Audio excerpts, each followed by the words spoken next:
राहुल का युवाओं के बीच क्यों बढ़ रहा है क्रेज? चिट्ठी लिख मोदी की हालत कर दी पतली। शाह और नीतीश के प्लान पर फिर गया पानी। चुनाव से पहले बिहार में पलट गया पूरा खेल।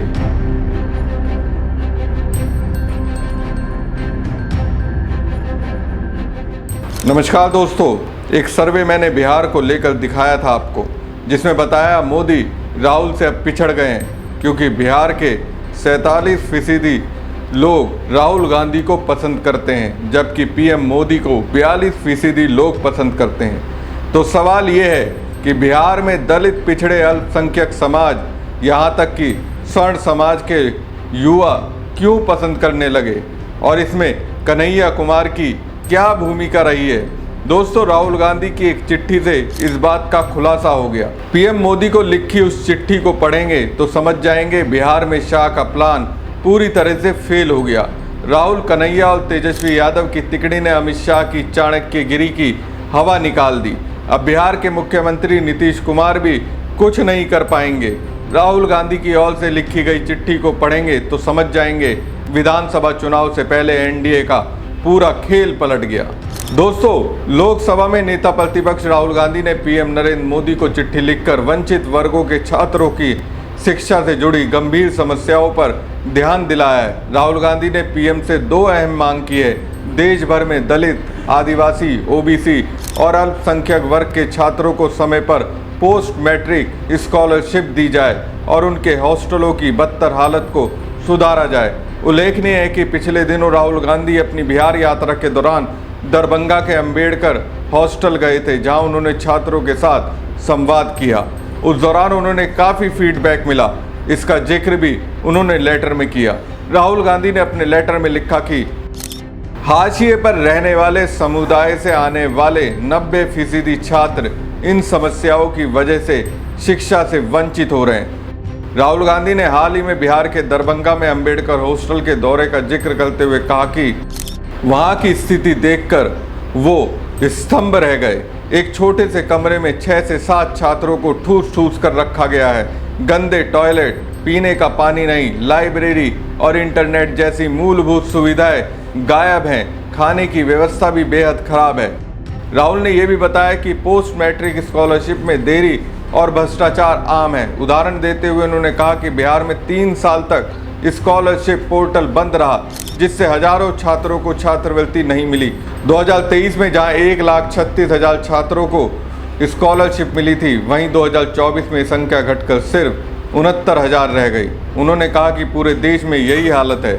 राहुल गांधी ने प्रधानमंत्री से मांग की कि हर हॉस्टल का ऑडिट कराया जाए, सुविधाएं सुधारी जाए और स्कॉलरशिप की राशि बढ़ाई जाए। उन्होंने कहा कि देश जब तक आगे नहीं बढ़ सकता जब तक वंचित समुदाय के बच्चे आगे नहीं बढ़ेंगे। राहुल गांधी ने दावा किया कि ये मुद्दे केवल बिहार तक सीमित नहीं है, बल्कि ये एक राष्ट्रव्यापी विफलता का प्रतिनिधित्व करते हैं, जो हाशिए पर पृष्ठभूमि से आने वाले अधिकांश छात्रों की शिक्षा में बाधा डाल रहे हैं। उन्होंने तत्काल सरकारी कार्रवाई, इन समुदायों को सेवा प्रदान करने वाले सभी छात्रावासों का व्यापक ऑडिट कराने की मांग की है। इसके अलावा पर्याप्त धनराशि के साथ बुनियादी ढांचे, स्वच्छता, भोजन और शैक्षणिक सुविधाएं सुनिश्चित करने की मांग की है। वहीं इस मुद्दे को लेकर कांग्रेस की ओर से SC/ST विभाग के मुखिया और NSUI के प्रभारी कन्हैया कुमार मीडिया में आए, जहां उन्होंने इन तमाम मुद्दों को अपने तरीके से उठाया। हाँ, एक विषय बोलना बहुत जरूरी है। जो मोबाइल आप 100 रुपए का रिचार्ज कराते थे, वो मोबाइल अब आप 700 रुपए का रिचार्ज करा रहे हैं। जो दाल आप 100 रुपए का खरीदते थे, वो दाल आप 200 रुपए का खरीद रहे हैं। जो पेट्रोल आप 50 रुपए का खरीदते थे, वो पेट्रोल आप 100 रुपए का खरीद रहे हैं। जो गैस सिलेंडर आप 500 रुपए का भराते थे, वो गैस सिलेंडर आप 1200 रुपए का भरा रहे हैं। तो महंगाई अगर देश के लिए बढ़ रही है, तो विद्यार्थियों के लिए भी महंगाई बढ़ रही है ना। उनको कोई कंसेशन नहीं मिलता है। लगातार निजीकरण करने के चलते जो कंसेशन मिला करता था स्टूडेंट को, कोई कंसेशन नहीं मिलता है। तो जो ये महंगाई लगातार बढ़ रही है, इस कॉन्टेक्स्ट में छात्रवृत्ति की जो राशि है उसको भी बढ़ाना चाहिए, क्योंकि महंगाई का शिकार विद्यार्थी भी होता है। आप समय पे स्कॉलरशिप जो तय किया गया है उसको दीजिए, उसको वक्त के अनुसार महंगाई से जोड़ करके, इन्फ्लेशन से उसको जोड़ करके उसकी राशि को बढ़ाइए। और दूसरा, जो SC ST सब प्लान का पैसा है उसको बिना डाइवर्ट किए हुए देश के जो पिछड़े वर्ग के विद्यार्थी हैं, जो गरीब विद्यार्थी हैं, जो दलित आदिवासी हैं, जो माइनॉरिटी वर्ग के जो हॉस्टल्स हैं, उसके लिविंग कंडीशन को बेहतर कीजिए। अगर देश के नेताओं के लिए सेंट्रल विस्टा बन रहा है, पार्लियामेंट बन रहा है, 20,000 करोड़ का प्रोजेक्ट है, MP के लिए, मंत्री के लिए अच्छा बंगला बन रहा है, प्रधानमंत्री के लिए 8,500 करोड़ का हवाई जहाज खरीदा गया है। तो प्रधानमंत्री हैं, विदेश मंत्री थोड़ी हैं, वो तो जो है दूसरे हवाई जहाज से भी जा सकते हैं। ये जो झूठा कंपटीशन है ना दुनिया में दिखावे का, इससे बाहर आना चाहिए। देश का शान इससे तय नहीं होता है कि राजा का महल कितना बड़ा है, देश का शान इससे तय होता है कि देश की यूनिवर्सिटी कैसी है। जिस गौरवशाली परंपरा की हम बात करते हैं, उस परंपरा में ये नहीं बताया जाता है कि चंद्रगुप्त का महल कितना आलीशान है, ये बताया जाता है कि नालंदा विश्वविद्यालय कितना महान था, विक्रमशिला विश्वविद्यालय कितना महान था। तो देश की यूनिवर्सिटी से ये तय होगा कि देश कितना ताकतवर है। सरकार बिना किसी देरी के इस पर तुरंत पहल करे और आने वाले दिनों में संविधान लीडरशिप प्रोग्राम के तहत, जो कि व्हाइट टी शर्ट मूवमेंट का उस अभियान का एक पहल है, हम तमाम देश के हॉस्टलों में 100 दिन के भीतर जाएंगे और देश के आम लोगों से भी अपील है, ये शिक्षा का सवाल है, ये आपका सवाल है, ये देश का सवाल है, ये आपके आने वाली पीढ़ी का सवाल है।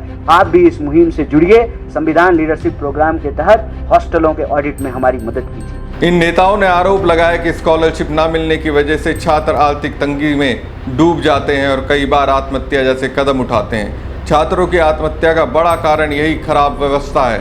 आदिवासी कांग्रेस और NSUI ने इसे संस्थागत भेदभाव करार दिया और कहा कि सरकार जानबूझकर वंचित वर्ग के छात्रों को शिक्षा से दूर कर रही है। कन्हैया कुमार का कहना था कि आज देश में छात्र आत्महत्या बड़ा मुद्दा है, हर घंटे 2 छात्र आत्महत्या कर रहे हैं। सरकार लगातार शिक्षा का बजट कम कर रही है।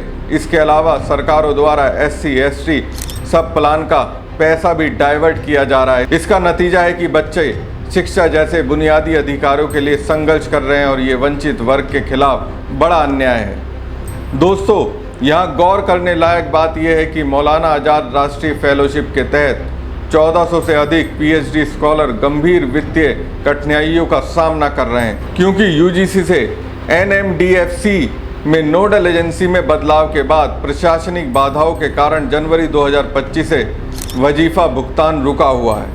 MANF के विद्वानों ने भी गांधी जी को पत्र लिखकर वजीफे के वितरण के संबंध में मदद मांगी थी। इसके अलावा जून 2024 के लिए अधिसूचित जातियों के लिए राष्ट्रीय फेलोशिप चयन प्रक्रिया भी मुश्किल में है। मार्च 2025 में 865 विद्वानों की चयन सूची जारी करने और पुरस्कार पत्र जारी करने के बाद राष्ट्रीय परीक्षण एजेंसी ने अप्रैल में एक संशोधित सूची प्रकाशित की, जिसमें चयनों की संख्या घटाकर 805 कर दी गई।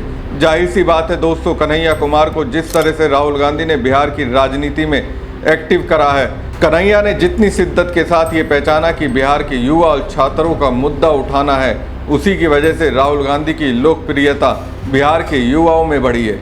हर जाति और धर्म के युवा राहुल गांधी पर विश्वास कर रहे हैं। हमारी खबर आपको कैसी लगी कमेंट बॉक्स में कमेंट करके जरूर बताएं। साथ ही पेज को ज़्यादा से ज़्यादा लाइक और शेयर कीजिएगा। धन्यवाद। राहुल का युवाओं के बीच क्यों बढ़ रहा है क्रेज?